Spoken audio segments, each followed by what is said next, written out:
মাঝ রাতে ভুনা খিচুড়ি আর গরুগোস্ত ভুনা আর ডিমের কাবাব করে সবাই মিলে অনেকটা মজা করে খেয়েছি। আর আম্মুর কাছে এর জন্য একটু বকাও খেয়েছি। আর কি কারণে বকা খেয়েছি সেটা আপনাদের সাথে শেয়ার করব। সেটা জানতে হলে পুরো ভিডিওটা দেখতে হবে আপনাদেরকে, স্কিপ না করে। আমাদের রাজশাহীতে কিন্তু সকাল থেকে প্রচুর বৃষ্টি হয়েছিল। আমরা দুপুরে চিকেন রান্না করেছিলাম, কিন্তু আমাদের মন চাইছিল একটু ভুনা খিচুড়ি আর গরুগোস্ত দিয়ে খাবো, তার জন্যই রান্না বান্না করা। আসসালামু আলাইকুম, সবাই কেমন আছেন? আমিও আল্লাহর রহমতে অনেকটা ভালো আছি। তো ফার্স্টে হচ্ছে খিচুড়িটা রান্না করব, তার জন্য চাল নিয়ে নিয়েছি, তার সাথে পোলার চালও নিয়েছি, আর বুটের ডাল আর মসুরের ডাল নিয়ে একসাথে ধুয়ে নিয়েছি। চাল 2 পট দিয়েছি আর পোলার চালও 2 পট দিয়েছি। আর বুটের ডালটা আমরা বিকালেই ভিজিয়ে রেখেছিলাম, যেহেতু রাত্রে রান্না করব তাই, কারণ বুটের ডালটা একটু কিন্তু শক্ত হয়। আর ভুনা খিচুড়িটা আমার ভাবি হাতে মাখিয়ে রান্না করবে। আমার ভাবির হাতে মাখানো ভুনা খিচুড়ি কিন্তু খুবই টেস্ট হয়, তার জন্য আমি বলেছি তুই খিচুড়িটা রান্না কর। তো ফার্স্টে ও সব কিছু দিয়ে সুন্দর করে ধুয়ে নিয়েছে, আর ডালের পরিমাণটা একটু বেশি দিয়েছে, ডাল ডাল হলে কিন্তু ভালো লাগে খেতে। তারপর পেঁয়াজ কুচি, রসুন কুচি, কাঁচামরিচ কুচি দিয়েছে, তারপর স্বাদ মতন লবণ, হলুদের গুঁড়া, আর হচ্ছে আদা রসুন বাটা, ধনিয়ার গুঁড়া একটু, আর হচ্ছে জিরা আর গরম মশলার গুঁড়া দিয়ে নিয়েছিল। তারপর যতটুকু দরকার ততটুকু সয়াবিন তেল দিয়ে নিয়েছে। তারপর হচ্ছে ভাবি সুন্দর করে হাতে মাখিয়ে নিচ্ছে, যাতে খিচুড়িতে সুন্দর করে মশলাগুলো লেগে যায়। সব মশলা দিয়ে মাখানোর পর যতটুকু পানি দরকার ততটুকু পানি দিয়ে নিল। আপনারা চালের পরিমাণ বুঝে পানি দিবেন। যদি 2 পট চাল নেন তাহলে হচ্ছে 4 পট পানি দিবেন, তাহলে কিন্তু হয়ে যায় যে পটে চাল মাপেন। আর আমরা হচ্ছে চালে পানি মেপে দিই না, কারণ আমাদের একটা আন্দাজ হয়ে গেছে, আমরা হাতের কর অনুযায়ী পানি দিই, সেটাতেই হয়ে যায়, তাই দিই না। তো খিচুড়িটা বসিয়ে দিয়েছে আমার ভাবি, আর এদিকে আমি হচ্ছে গ্যাসে আলুটা ভেজে নিচ্ছি। আমি গরুর গোশতে আলু দিয়ে রান্না করব, তার জন্য আলুতে হলুদের গুঁড়া, মরিচের গুঁড়া, লবণ দিয়ে সুন্দর করে মাখিয়ে লাল করে ভেজে নিয়েছি। আলুটা দেওয়ার একটাই কারণ, খিচুড়িতে কিন্তু আলু দিয়ে খেতে খুবই মজা লাগে, আর আমরা আলু লাভার যেহেতু, তার জন্য আলুটা দিয়েছি। আপনাদের পছন্দ না হলে স্কিপ করতে পারেন।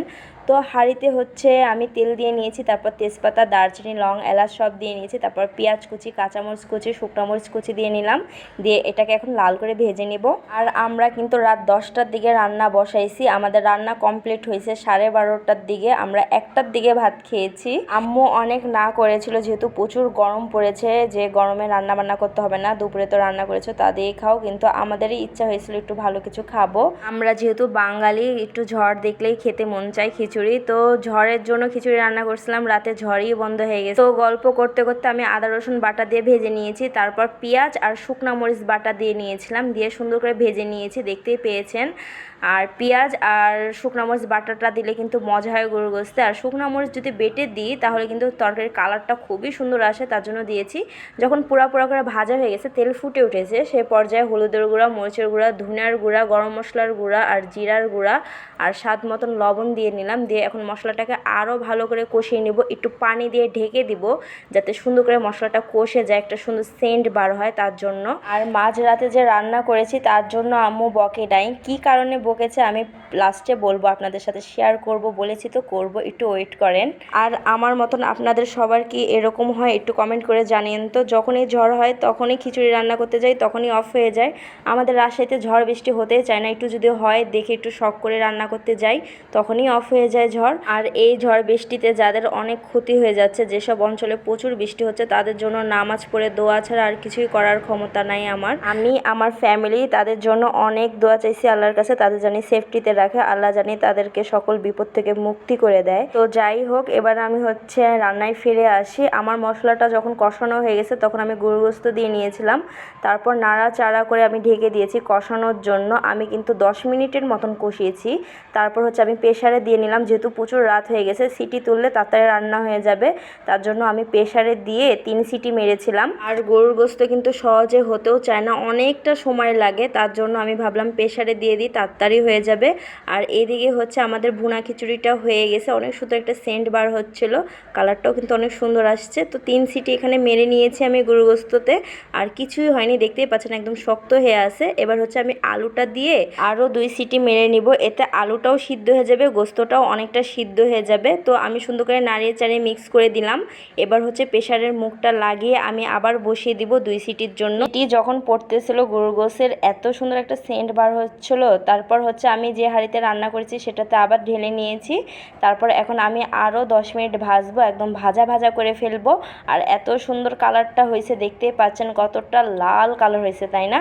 তারপর হচ্ছে আমি ঝোল দিয়ে নিলাম, যেহেতু খিচুড়িতে কিন্তু একটু ঝোল ঝোল হলে ভালো লাগে। আমার ভাইরা আবার ঝোল ছাড়া খেতে পারে না, ওদের জন্য একটু ঝোল দেওয়া আর কি। তো আমার রান্না কমপ্লিট গরুর গোস্ত। তারপর উপর দিয়ে আমি ভাজা জিরার গুঁড়া দিয়ে দিলাম, যাতে একটা সুন্দর সেন্ট বার হয় আর খেতেও ভালো লাগে।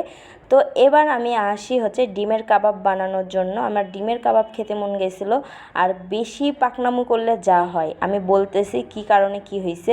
আলু সিদ্ধ করে নিয়েছি আগে, আমি ফার্স্টে হচ্ছে রেসিপিটা বলি আপনাদেরকে, তারপর বলতেছি কি হয়েছে এটা কি। ডিমের কাবাবটা বানানোর জন্য ফার্স্টে আমি 2টা আলু সিদ্ধ করে নিয়েছি, 2টা ডিম সিদ্ধ করে নিয়েছি। তারপর হচ্ছে ভাজি করি না আমরা যে মেশিনে, সেই মেশিনে কুচি করে কেটে নিয়েছি। তারপর পেঁয়াজ কুচি, কাঁচামরিচ কুচি দিয়ে নিচ্ছি, দেখতে পাচ্ছেন। তারপর হচ্ছে দিয়ে দিব হচ্ছে বাকি মশলাগুলো, আদা রসুন বাটা অল্প পরিমাণ দিয়েছি।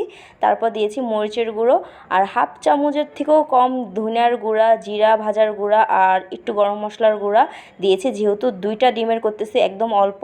আর স্বাদ মতন হচ্ছে লবণ দিয়ে নিলাম। এবার হচ্ছে দিয়ে দিচ্ছি হচ্ছে কর্নফ্লাওয়ার 2 টেবিল চামচের মতন।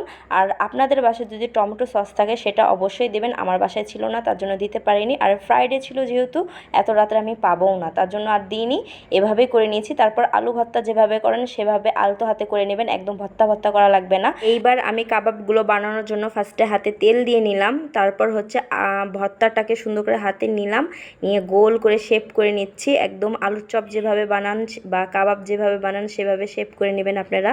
আর এই ডিম আলুর কাবাবটা কিন্তু অনেক মজা লাগে। বাসায় যদি চিকেন বা বিফ না থাকে আপনারা এভাবে ডিমের কাবাব করে খেতে পারবেন।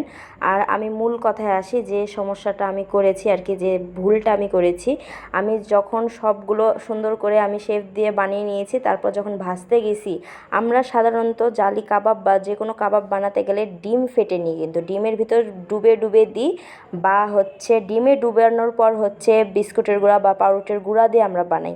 কিন্তু আমি একটা ভিডিওতে দেখেছি যে কিছু ছাড়াই তারা হচ্ছে তেলে দিয়ে দিচ্ছে। আমার একটু বুদ্ধি হয়নি, যে আমার আম্মু বলে আলুর চপে কিন্তু বেসনটা ভালো করে গোলাবা, না হলে আলু কিন্তু ছুটে যেতে পারে।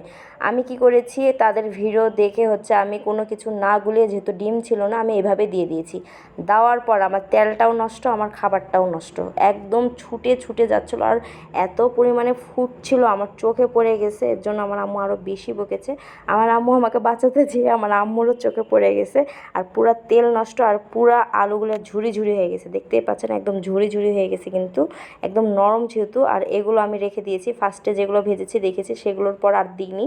ওইগুলো হচ্ছে আমি বেসনে ভাজবো আলু চপের মতন, বা ডিম ফেটে কাবাবের মতন ভেজে নিব, তার জন্য রেখে দেবো। আর এই তো আমার সব কিছু কমপ্লিট, বসে গেলাম খেতে। আর দেখতে পাচ্ছেন আমার আলুর যে কাবাবটা বানিয়েছি একদম ঝুরি ঝুরি হয়ে গেছে, দেখতেই পাচ্ছেন।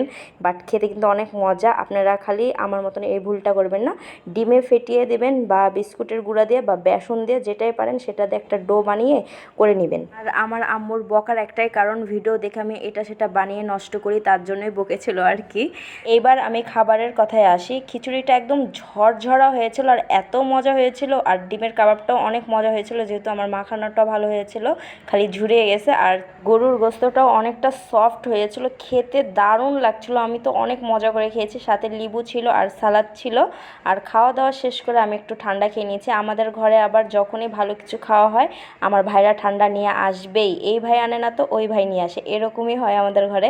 আর আমার অনেক ইচ্ছা খাওয়ার সময় আমি হচ্ছে ভিডিওর সামনেই খাবো, কিন্তু আমার ভাইয়ারা আব্বুরা এগুলো পছন্দ করে না দেখে আমি ম্যাক্সিমাম টাইমেই হচ্ছে খাবারের সামনে আসতে পারি না। আমার অনেক ইচ্ছা হয় কিন্তু করতে পারি না, যখন তারা থাকে না তখন আমি আমার ভাবি মিলে ভিডিও বানাই। তো যাই হোক, আজকের ভিডিওটা কেমন লেগেছে কমেন্ট করে জানাবেন। আর আমার ভিডিওটা ভালো লাগলে লাইক ফলো শেয়ার করে দেবেন, আমার ইউটিউব চ্যানেলটাকে সাবস্ক্রাইব করে দেবেন। ততক্ষণের জন্য সবাই ভালো থাকুন, সুস্থ থাকুন, আল্লাহ হাফেজ।